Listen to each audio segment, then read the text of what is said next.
ভাই ভিডিও টান দিবেন না, কোরআনের সামনে কসম খাই বলতেছি, একবার আমার ভিডিওটা দেখে যান। আমার বউ জান্নাতি বউ, যার কোরআন তালাওয়াত শুনে সারা বিশ্বের মানুষ কান্না করছে, সারা বিশ্বের মানুষ তার এত ভালোবাসা দিছে। আশা তুমি জানো যে তুমি কোরআন তালাওয়াত করছো না, সারা বিশ্বের মানুষ তোমাকে শুধু দেখতে চাইছে, বলছে এই সেই নারী, যে নারী যে তাকে বিয়ে করবে সেও জান্নাতে যাবে। আলহামদুলিল্লাহ, আমি তারে বিয়ে করে আমি আল্লাহ অবশ্যই আমাকে জান্নাত দিবে। আশা তাহলে তুমি যে কোরআন তালাওয়াতটা বলছো সারা বিশ্বের মানুষ তোমাকে দেখতে চাইছে, এই কোরআন তালাওয়াতটা একটু বলো না, আমি শুনি। বলবো? হ্যাঁ বলতেছো তুমি? অবশ্যই বলো। তো অবশ্যই আপনারাও জানাবেন যে কেমন লাগলো, কি কারণ আমার স্বামী বললেই হবে না, আপনাদের মতামত চাই। তো যাই হোক, আমি বললাম, আপনারা অবশ্যই লাইক কমেন্ট শেয়ার করে দিবেন। ইয়া ইবাদিয়াল্লাযীনা আমানু ইন্না আরদি ওয়াসিয়াতু ফাইয়া ফাবুদুন কুল্লু নাফসিন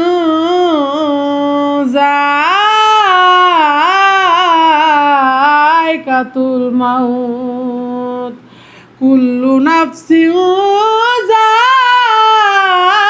যায়কাতুল মাউতি সুম্মা ইলাইনা তুরজাউন।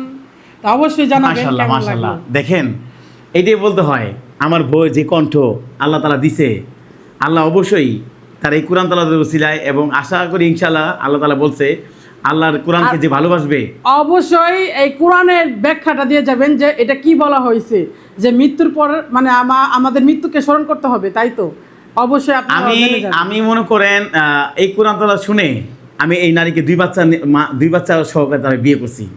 আমি আবার বললাম, কারণ কেন জানেন, যাকে আল্লাহ বিনা কথা জান্নাতে দিবে, তাহলে আমি কেন তাকে তার তুমি এই কথাটা কেমনে বলতে পারো 100% যে আসলে আমাকে জান্নাত দিবে? আমি যেভাবে জানো আমি কেন বলতেছি কথা, যে ব্যক্তি কোরআনকে ভালোবাসবে, যে ব্যক্তি আল্লাহর সাথে বন্ধুত্ব রাখবে, তাকে বিনা কথা আল্লাহ তাআলা জান্নাত দিবে। এটা তোমার মধ্যে আছে, এজন্যই আমি তোমাকে ভালোবাসি বেশি। তুমি কোনদিন তো কোরআন তেলাওয়াত করে শোনালে না। আসলে কি গাইস, আমি তো মনে করেন মূর্খ মানুষ, আর একসময় আমি আমার এই বইয়ের চাকর ছিলাম। চাকর থেকে এই কথা বইলো না, কিভাবে না বলি, কিভাবে মনে করেন স্বামী হলাম, এটা আপনি জানতে পারছেন, অনেকে জানেন নাই বা জানতে পারবেন। আশা, আজকে তোমার কেমন লাগতেছে তোমার স্বামীকে একসাথে নিয়ে, মানে আজকে এই কথাগুলি বললাম, তোমার অনুভূতিটা কিরকম? অবশ্যই ভালো লাগছে, কোরআনের সামনে কথা বলতেছি, এটা তো সব থেকে সেরা সত্য কথা। আর বিশেষ করে কে না আল্লাহর ভয় পায়? আমি চাই যে আমার স্বামী আমাকে ধোঁকাবাজি না করুক, আমাকে ভালোবাসুক।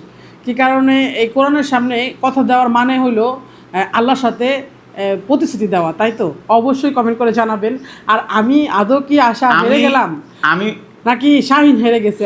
আমি মনে করেন আশাকে পেয়ে দুনিয়াতে কাছে আল্লাহ কাছে কিছু চাই নাই, শুধু চাইছি আল্লাহ জানি তার ভালো রাখতে পারি। আপনি যারা জান্নাতি ঘোষণা করছেন দুনিয়া থাকতেই, আমি তারা জানি ভালো রাখতে পারি। আপনি অবশ্যই কমেন্ট করবেন। আর আমার জান্নাতি বই কেমন লাগলো, আর অবশ্যই পর্দা করলে কি জানাতে যাবে তা না, ঠিক তার কণ্ঠে তার কোরআনের ভালোবাসার ভিতরে আল্লাহ তাআলা জান্নাত দিয়ে দিয়েছে। অবশ্যই সবাই কমেন্ট করে জানাবেন।